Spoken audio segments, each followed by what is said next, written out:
Muy buenas tardes. En esta plática quería explicar hasta donde hoy se puede. What I want to do in this conference is explain, at least insofar as we can, up until now, the process that we've designed for the revision of the General Statutes of Regnum Christi.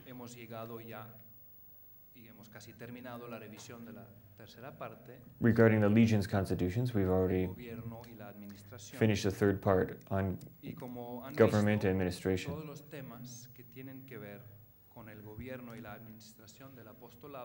And have you seen all of the different topics that have anything to do with the government and administration of apostolate have simply been put off or referred to the General Statutes of Regnum Christi?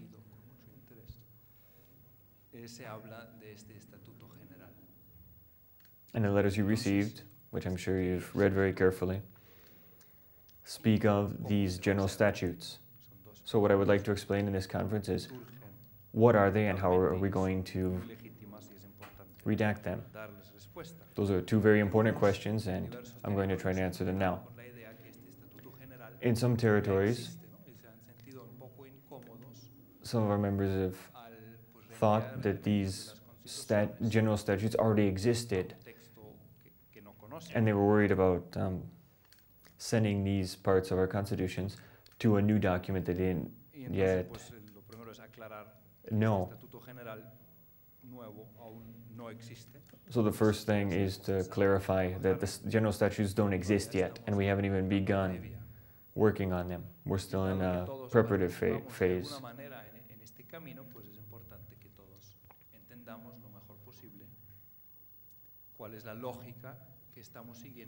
And since all of us are going to participate in this process, it's important that all of us understand the steps that we're going to take.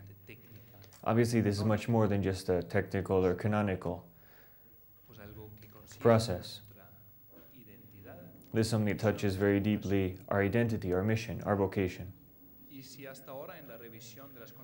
And if up until now, in the revision of the constitutions, we've been looking at ourselves, at our formation, at our discipline, our spirituality, the legionaries, thinking about the Legion, now we're going to begin the next stage, in which we look at our mission as Regnum Christi, the identity and the mission of the whole of Regnum Christi. We don't know exactly what these general statutes are going to be like. And it's natural that those of you who have been in the out on the apostolate already, or are doing apostolate right now, are very interested in knowing how this is going to change the practical day-to-day of your lives.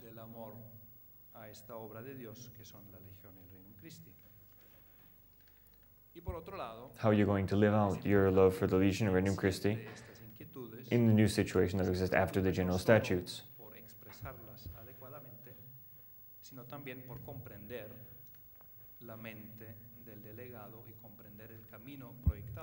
So when we read the letters that we've recently received, and when you listen to my conference, it's important that we pay very close attention to understand just what the vision idea, the proposal of a path toward the general statutes that the papal delegate is offering us before we jump straight to the formulation of our own point of view, our opinion of the proposal. We have to understand the proposal.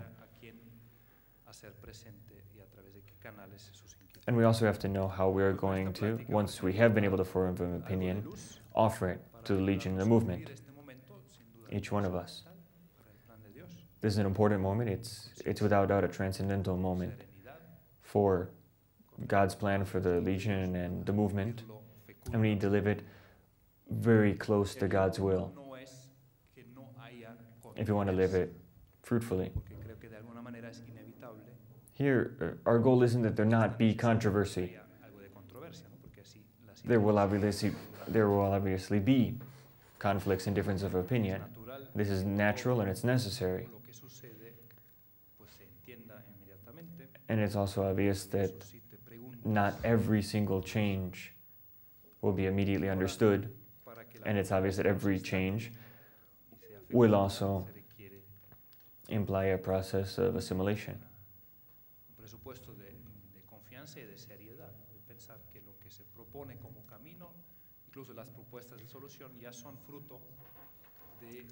And I think all of us also need the openness and the simplicity to understand that all of these proposals aren't anything that's just off the cuff. There's things that have been very deeply studied, have been very well thought through. They're not something that's showing up out of the blue.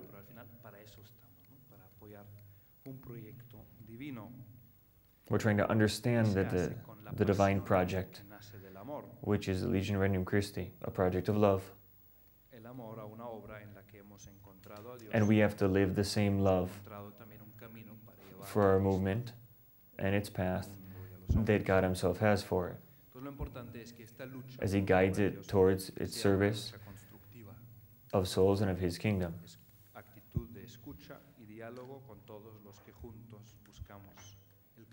So we're not here just to critique or judge, we're also here to construct something together. And in this context, I'm going to explain the path that the papal delegate is offering us, a path that will have as its end result the General Statutes of Regnum Christi, approved by the Vatican.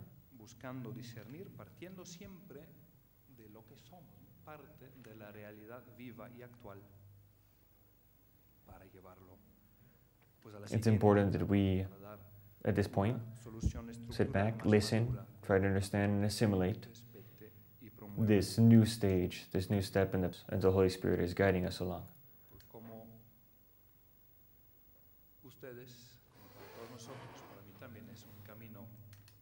For you, for me, myself, and for all of us, it is a path that we've walked along with some doubts and some elements of uncertainty, but also with trust.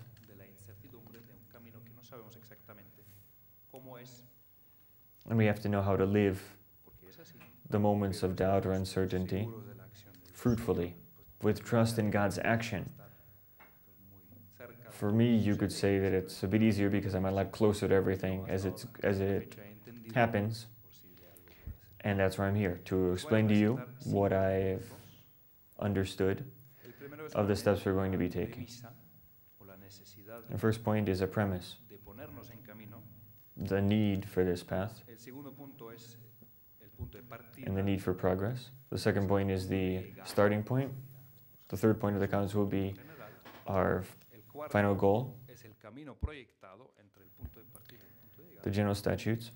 The fourth point is the path from our starting point to our goal, and I'll end with a few conclusions. So the premise, the need for this path. I think we've all assimilated this, but it's also very useful to remember why we have embarked on this path. The Church has approved the Legion of Regnum Christi. They were approved as a gift from God, and that was never revoked.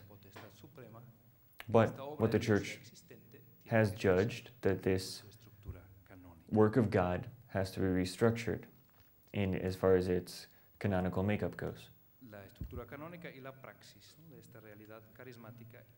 And as well, the praxis of this charismatic and approved ecclesial reality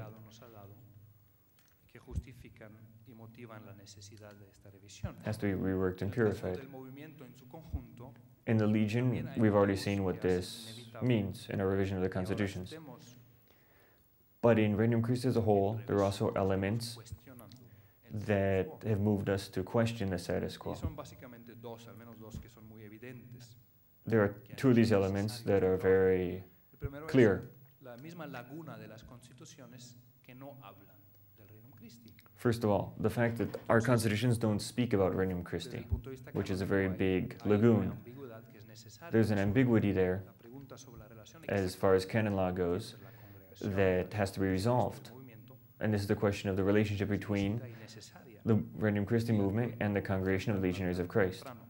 And we would have had to face it sooner or later.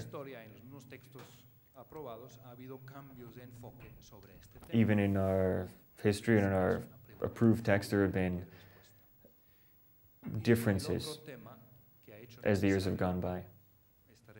And the second element that has made this revision necessary is the fact that the canonical institute of the consecrated branches of Regnum Christi have important gaps. The fact that they didn't have their own government or participation in that government was an important lacking. And that's something that has to be addressed in the statutes of Regnum Christi, in their own statutes and in the general statutes. I understand that there are those of you who say, well, why did we have to go through all of this? Couldn't we have simply purified ourselves and gone back to the status quo? This is an understandable sentiment.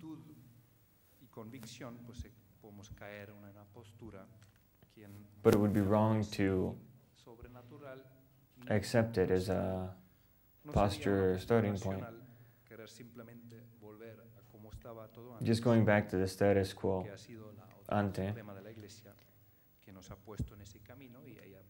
doesn't make any sense, because the Church has judged with the charism that it has of judging and guiding charisms that we need to make progress and not just go back to the way we were, albeit purified. Only the supreme authority of the Church has this charism of judging and guiding, and the Church has exercised it.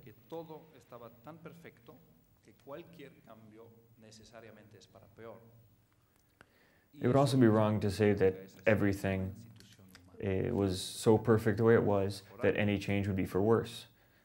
And that's obviously not true. It's never true. You can always get better. And in third place, we can't go backwards. We have to go forward. We have to mature. We have to make the human elements of this work of God better. Government, our best practices, administration, etc., so that we can live our charism better and fulfill our mission.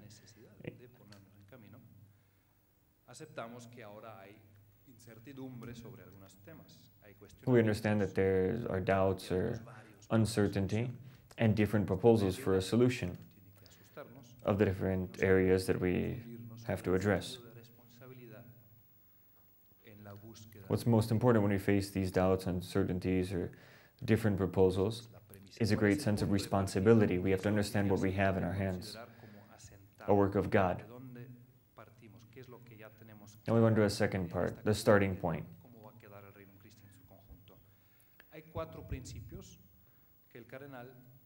There are 4 principles that the Cardinal has offered us after having known us for a good amount of time. These 4 guiding principles for this path of renewal are the unity of charism, spirituality, and mission. There is one charism, Regnum Christi, and there is one spirituality, one mission that we all share. That's the first principle, and I think it's very clear. The second principle is the diversity of vocations within this charism, because they are authentic vocations in and of themselves, and they're different. Being a legionary, or being a consecrated man or woman, or being a member of first or second degree of Regnum Christi are different vocations.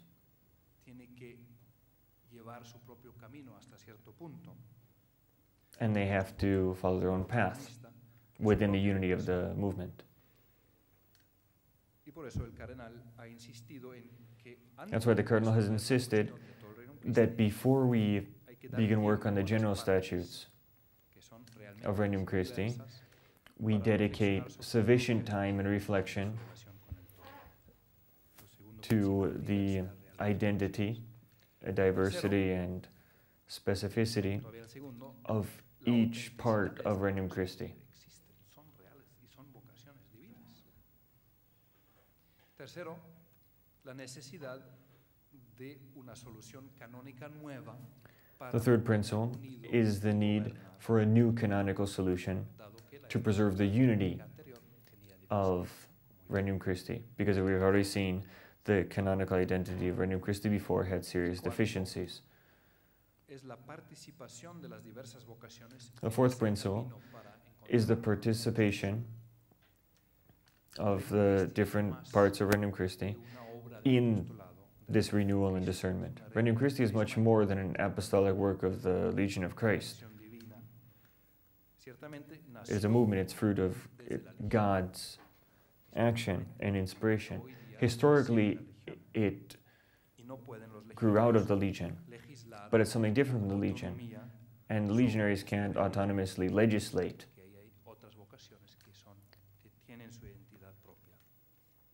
Life in Regnum Christi, because within Regnum Christi there are other institutions other than the Legion that have their own identity. And that's why the papal delegate has said that all the members of Regnum Christi, all the different realities within Regnum Christi, have to participate in the renewal of Regnum Christi.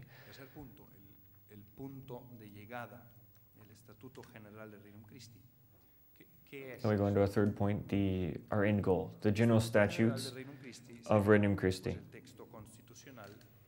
The general statutes would be the constitutional text of the Regnum Christi movement. It's not a constitution, because constitution in church tradition refers to religious congregations. So the technical name for the highest legislative text of a movement within the Legion is statute. And we're speaking of a general statute because underneath these general statutes will be different statutes of the different parts of Regnum Christi, the constitutions of the Legion, the statutes of men consecrated, women consecrated, and first and second degree members. So the general statute will be the text that the Holy See, when the time comes, will approve as the expression of our charism, of the identity, spirituality, mission, government, administration of the whole of the movement.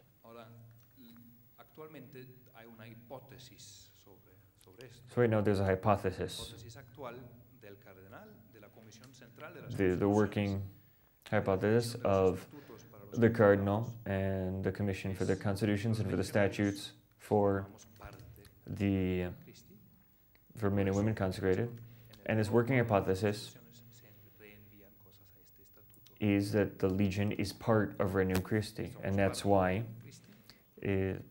aspects like apostolate and administration of apostolic projects has been referred and put off until the general statutes, because these are things that are common to all members and parts of the movement. This is an arbitrary hypothesis, but it's based on a historical understanding of Regnum Christi that has prevailed, and this idea of the Legion as part of Regnum Christi, it reflects the majority consensus with legionaries, as we've seen in the revision of the constitutions. We say hypothesis because this is a working hypothesis until the Church approves it, in which case it won't be a hypothesis anymore. And that's why anything that has to do with government or administration of apostolate has been left out of the constitutions of the Legion and left for the general statutes. These general statutes will have to decide how the different vocations within Regnum Christi coordinate in so far as apostolate, and how the apostolate of Regnum Christi will be governed. We do have a base text. We have the statutes of Regnum Christi, which were approved by the Church in 2004. The delegate, however, has judged that we need to revise these statutes for very objective reasons. We also have the fueron aprobados por el director general, es decir, el fundador different regulations of Regnum Christi, which were approved by the General Director of the Legion, and when they were approved, this was the founder. So we have a body of documents that are a base for our work. And the delegate has told us, reflect on this and propose whatever you want. Just make sure this proposal is the fruit of a consensus among all of the different parts of Regnum Christi, legionaries, consecrated members, first and second degree members, etc. And the church will judge its validity and will eventually approve it. But the Cardinal has left us freedom to decide what the best solution is to preserve the core of God's gift to the church in Regnum Christi. ¿Cuál es el camino proyectado? Es decir, ¿cómo llegamos ahí? Porque, como he dicho, todavía no existe. So what's the idea for Ese camino tiene 4 etapas. The path towards these general statutes? Because I already said the general statutes don't exist. So this is a 4-step plan. En cuanto a expresión, the first step, which we've already seen taken, are the general lines of the spirituality and mission of Regnum Christi. That was a first step. The affirmation of the unity of our charism. As we know, these guidelines for the charism are definitive,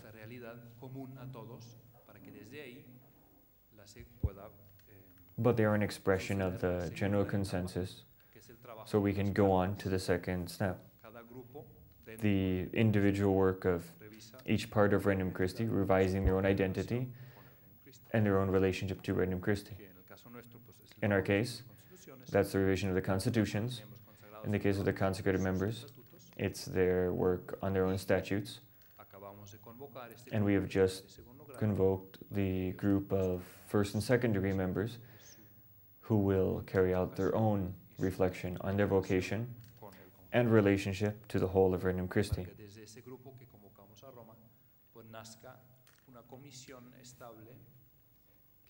And the group of first and second degree members will produce a stable commission which will be the reference point for the Cardinal, the Legion, and men and women consecrated for the preparation of a draft of the general statutes. As far as the Cardinal is concerned, the preparation of this draft will be carried out by the 3 governments of the Legion, men consecrated, women consecrated, and this stable commission of first and second degree members. And this is something that will happen after the meeting of first and second degree members here in Rome in June.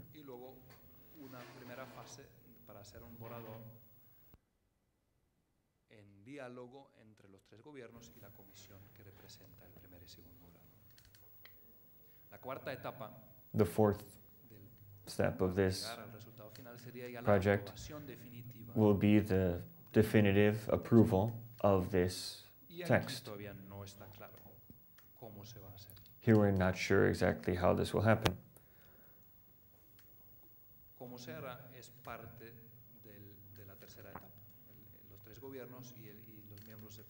But in any case, it will be the fruit of the 3rd step, when the 3 governments and the stable commission of first and second degree members offer the draft of the general statutes to the Cardinal. They will also have to propose how this will be approved by the General Assembly of Regnum Christi and then propose to the Holy See. Obviously, the 3 governments and the stable commission of first and second degree members will prepare the draft, but there will have to be a General Assembly of Regnum Christi that will rework the draft and then propose it definitively to the delegate. who will propose it to the Holy See.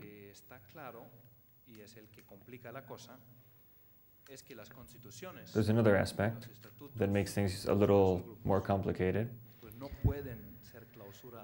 and this is the fact that the constitutions and the statutes of the individual parts of Regnum Christi cannot be definitively approved until the general statutes of Regnum Christi are already in place, because they will necessarily have to be touched up and adapted to the general statutes themselves.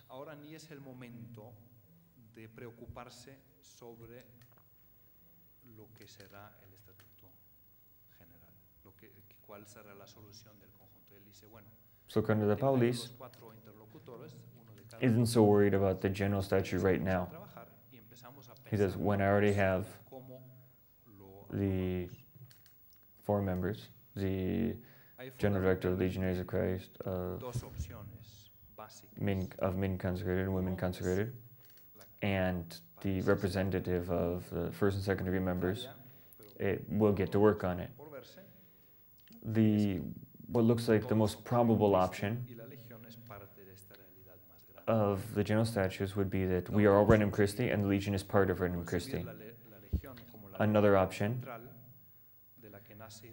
would be thinking of the Legion as the central source of the charism, with other realities that participate in the charism of the Legion. And there are a lot of different other structural solutions under that second theory.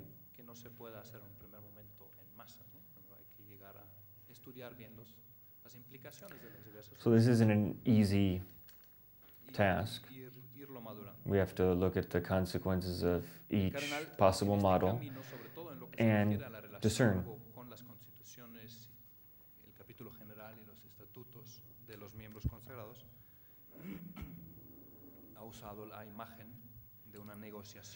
When the Cardinal has talked about the relationship between the different statutes, the constitutions, the 2 statutes of the consecrated branches, and then the general statutes, he thinks of it as basically a type of negotiation.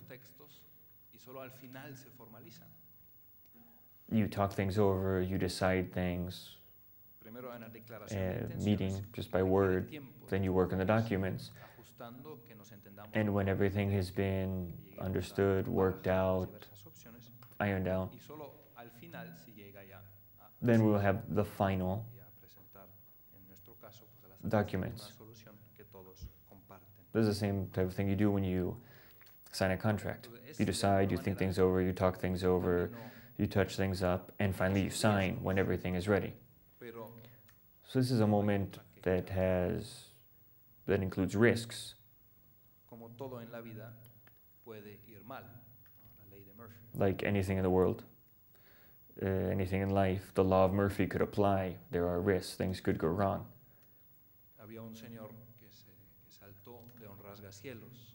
There was a man who jumped off a skyscraper, and as he fell, he passed every story he passed. He said, well, up until now, fine.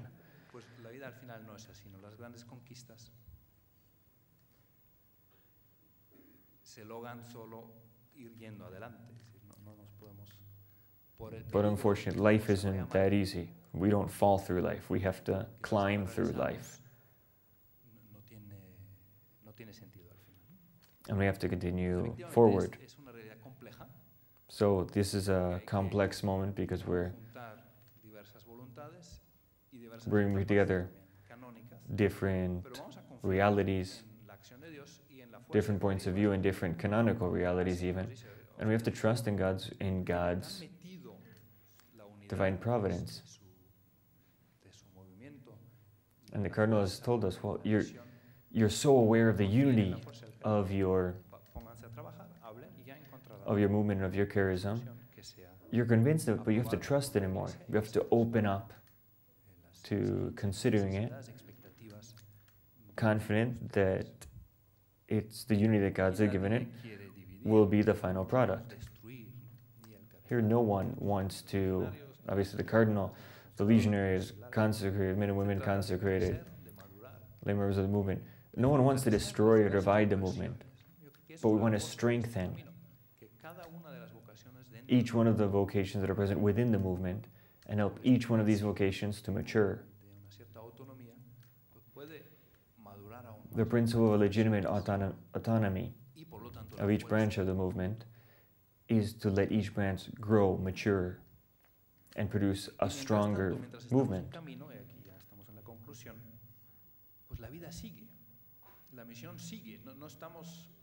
And obviously, while we're doing all of this, while we're reflecting, while we're praying, while we're working, Regnum Christi is still living and breathing. Things are still going on. We're not on standby. And as the cardinals often repeated, we're not creating something new. We're continuing what we already have. And as we continue, as the movement continues to live and grow, we have to understand its weaknesses, its deficiencies, so we can remedy them and grow stronger. I personally have a lot of hope for this process. If even before all of this happened, the Legion and the movement was a beautiful, fruitful reality that produced great things for the church, what will it be when we're done? When we've understand our charism even better, when we've been able to introduce into our legislation and our canonic reality everything that we've learned in these years, when our charism shines brighter for the church, when we've purified and overcome whatever we need to. God willing, will be a much more beautiful reality, a much more fruitful reality, a blessing for our members and for everyone who participates through our apostolate in this reality.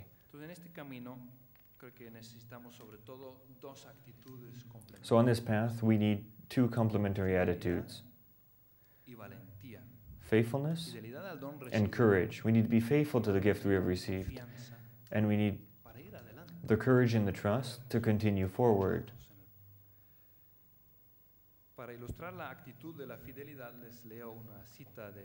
As far as fidelity goes, I'd like to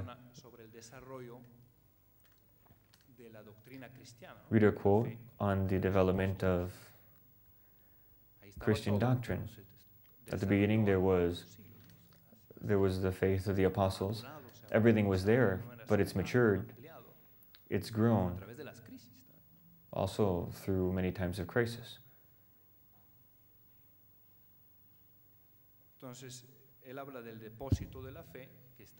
The quote speaks about the deposit of faith, which is always better understood.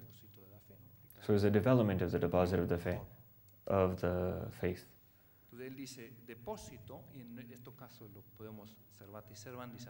Servatis servandis, we could apply deposit to the charism. A deposit is something that has been entrusted to you. Something that you didn't find yourself. It's something you received.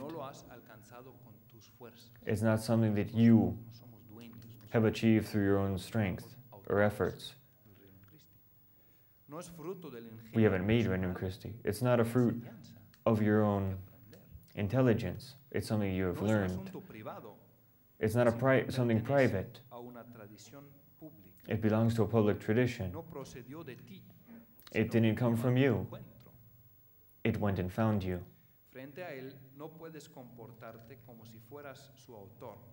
Facing the deposit, you can't behave as if you are its author. You are just its guardian. You can't change it as you wish. You have to follow it.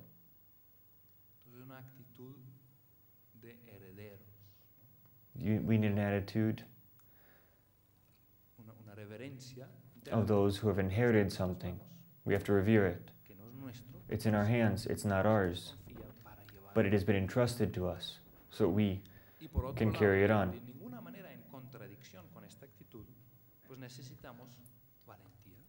At the same time, and without any contradiction with this fidelity. We need courage. We need to go on. We need to take the next step.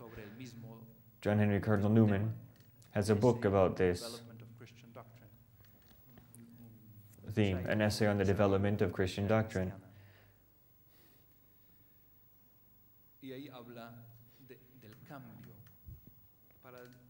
And there he speaks about change. He said that change is necessary, change is part of life. And faith is something living. And this can also be applied to charisms. So John Henry Cardinal Newman says in my own translation here, into Spanish, they say that rivers are cleaner closer to the source. Independently of the use that can be made of this image, that is not applied to the history of a philosophy or a belief of the Christian faith. And we can also say, to a charism, these realities are stronger, deeper, cleaner, when the riverbed has been deepened and broadened farther from its source. Obviously, the river, in our case the charism, is born in a very particular place, and for many miles has the same taste of the soil from which it sprung. But this river has to grow. As it goes farther and farther from its source, it has to become stronger. It will reach unknown lands. There will face controversies that will change its direction. There will be new dangers and new hopes. New principles will reappear under new guise. The river will change with these challenges to stay itself. In a much more sublime world, things are different. But in this world, living means changing, and being perfect means having changed many times. In English, the river changes with him in order to remain the same. In a higher world, it is otherwise. But here below, to live is to change. To be perfect is to have changed often. So this isn't change for the sake of change, but we can't be afraid of change, because change is inevitable. Change is part of life. And everything that grows and matures goes through many stages of life. The question is how to mature and how to change. So, fidelity, we have to be very aware that we have inherited the Legion movement, they're not ours. But we also have to trust and be brave. And one last final attitude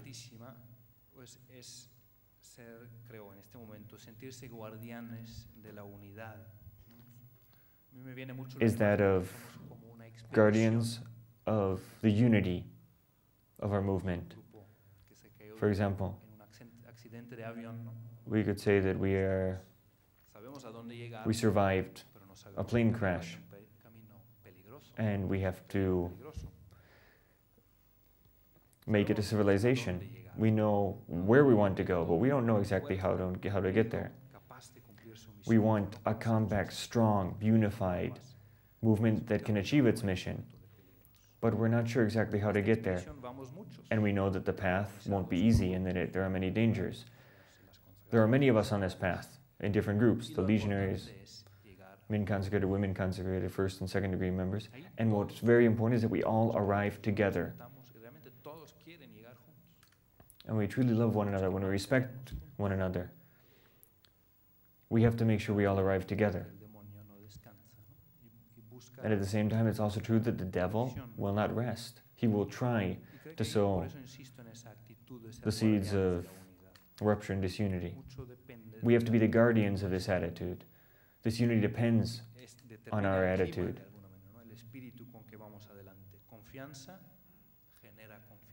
Trust generates trust.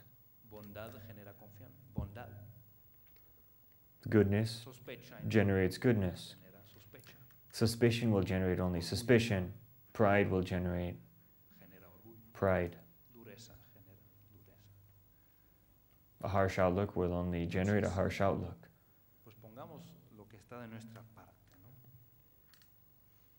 So we have to give what we can. We can give this trust. We have to worry more about the whole movement than just my part.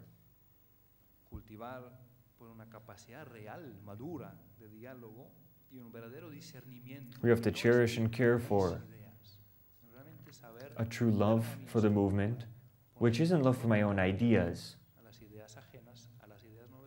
This means we can't be afraid of new ideas or others' ideas. We have to discern, what does God want? This might be a new idea, might be an old idea. We have to purify our intention. We have to be always in search for God's will. We have to humbly look for it, identify it, and accept it. And finally, we have to renew every day our trust in divine providence.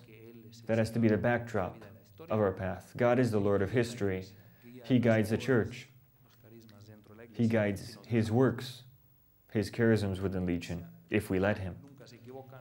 Divine providence never fails and never makes mistakes.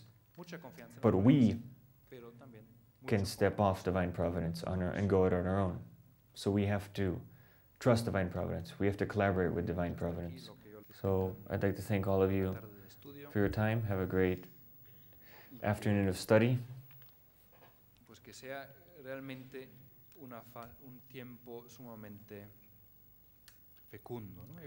And I hope these final stages will be a time of deep fruit for us. God wants each one of us to live our own vocation to the hilt. And He wants this work of His to be something truly great. He has a gift for us. And if this gift is that we make our charism very present in the world, in souls, and therefore also in my soul, our charism, that Christ reign in my thoughts, in my actions, my words, my heart, that's our mission. That's our principal mission.